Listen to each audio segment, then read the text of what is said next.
Hi, my name is Lori. I'm the trainer here at Layman's, and I'm here today to talk to you about one of my favorite product groups, which is our non-electric lighting. And so some people have questions because we have so many different options. What's going to be the best option for me? So there's 4 different things that you can look at. Number 1 would be, where am I going to use my light source and how am I going to use it? So if you're going to be using it just for emergencies, maybe you just need enough fuel for a couple days or maybe even just a couple hours. Or maybe you're gonna go completely off grid and you want something that's gonna be your primary lighting source. So that's gonna be something to look at. Number 2 would be to look at how much brightness you want. So if you want something that can just light up a room a little bit when the power goes out and you'll be perfectly fine, or if you're wanting something that's gonna be your primary lighting source and you're maybe gonna wanna read at night, you're gonna want something that's gonna be bright enough to read by. So you're gonna want something that's a little bit on the brighter side. Are you going to be using this indoors or outdoors? So if you're going to use your lighting source indoors, you're going to look at some that are specifically designed to be used indoors. If you're going to be using this outdoors for camping or anything like that, you're going to want to look at the lighting sources that can be used outdoors safely. A third option that you want to look at is fuel. So what types of fuel are available to you? What type of fuel is your preference to use? If you are going to be preparing for an emergency, you're going to want to make sure that you have enough of the fuel that you're going to need for your lamps or lanterns to make sure that they're going to be properly able to be used when that emergency does occur. And the 4th thing that you want to look at is going to be your cost. So when we talked about the brightness, you're going to want to look at the cost options for what that looks like.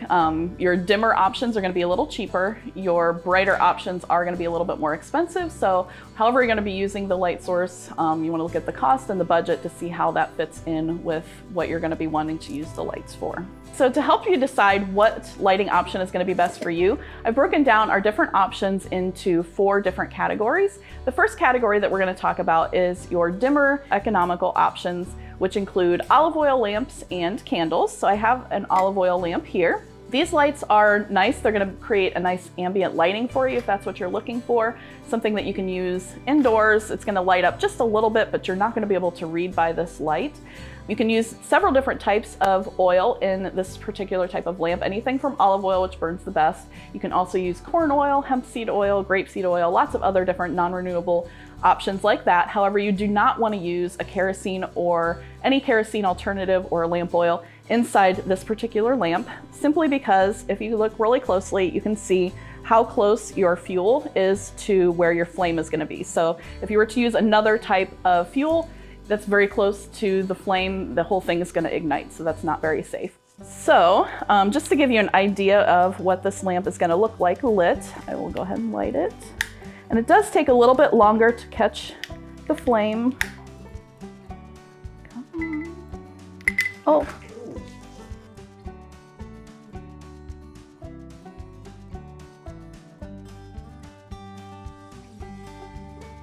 So when you're ready to put out the light with your olive oil lamp, one of the ways that you can do that is just to snuff it out with a little bit of oil.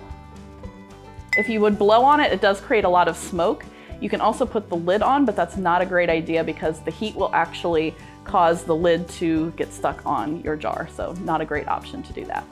So category number 2, this is for someone that wants a constant fuel source for your light. As you may know, oil lamps and lanterns all have to be refilled at some point. So after you run them for several hours, you're going to need to refill them with fuel. You may have available to you either propane or natural gas that's already connected to your house, or maybe you're thinking of connecting that. Gas lights are a great option if this is available to you. They're going to provide a lot of light. They're very simple to use. One thing that you do want to be careful of is you do want to have a professional install these, because anytime you're working with gas, it's very dangerous. You want to make sure that everything is hooked up properly to code, just so that there's no safety concerns. And the Amish actually use gas lights in their homes quite frequently. So if you drive through Amish country when it's dark out and you see a lot of lights on inside homes that you might not expect to see bright light, it's probably because they have gas lights hooked up.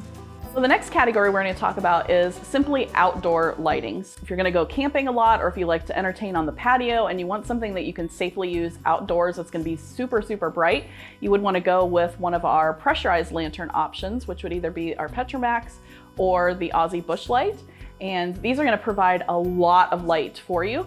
However, they are strictly to be used outdoors. They are not recommended to be used indoors. So that's something they have to keep in mind. They do provide a lot of brightness, but they're not going to be something that you're going to be using inside your house. The last category that we're going to talk about is our oil lamps and lanterns. So some people use the term lamp and lantern interchangeably, but there is kind of a difference to pay attention to in the parts and just where they're used. So this example over here would be considered an oil lamp.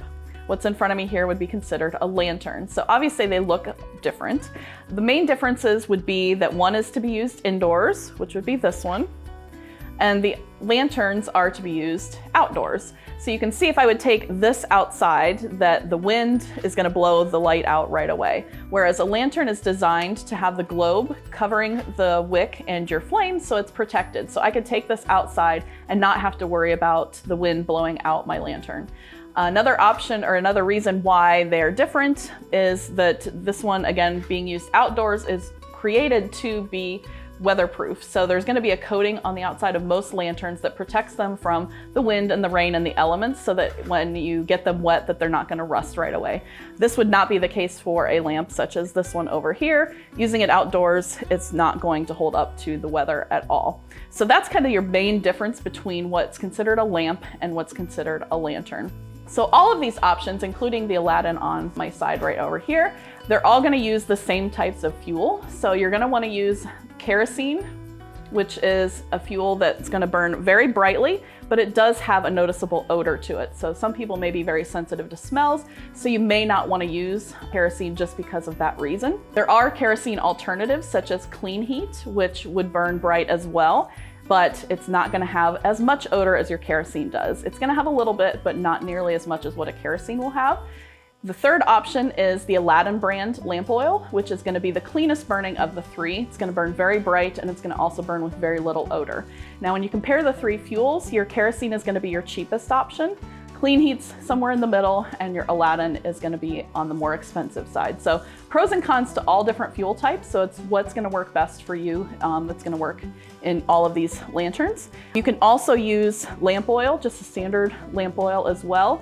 You can also use what's called paraffin oil in some of them, but you want to watch the wick size. So if your wick size is anything over 1/4 of an inch, 1/2 inch at best, paraffin oil is not going to be a good option because it's not going to wick up well because it's a very thick fuel. So you're going to be burning it too quickly for the fuel to replenish on the wick, and you're going to end up burning the wick instead of the fuel. So you're going to get a lot of smoke with that.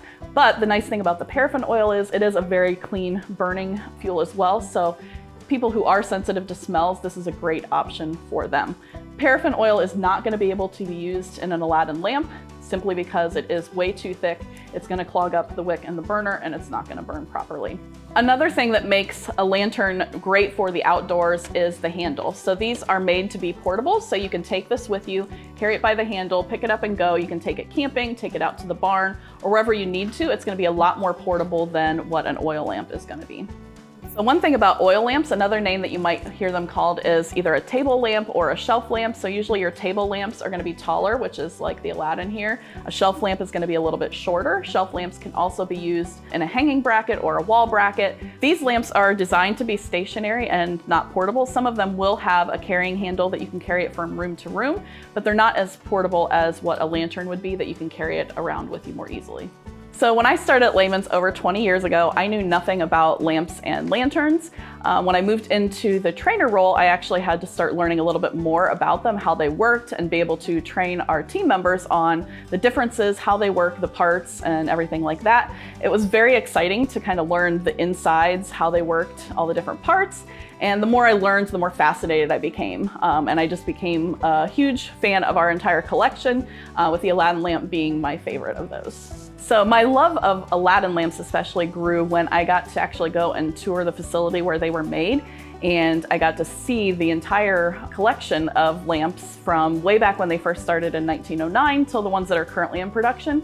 And that just really fueled my fire and my passion to learn more about the lamps and actually start a collection of my own. So at Layman's, one of our goals is to make sure that when you come into our store, or whether you call us on the phone or send us a live chat, our team members are there to help you and actually understand and know our products. We do a lot of time training in all of our key product areas, including the lamps, to make sure that when you have a question or don't even know where to start, we're here to help you to answer those questions, ask you questions to make you think about how you're going to actually be using the products, so that we can guide you in the best direction to find the products that are going to work for you. These lamps and lanterns and many others are available on Laymans.com and anywhere Layman's products are sold.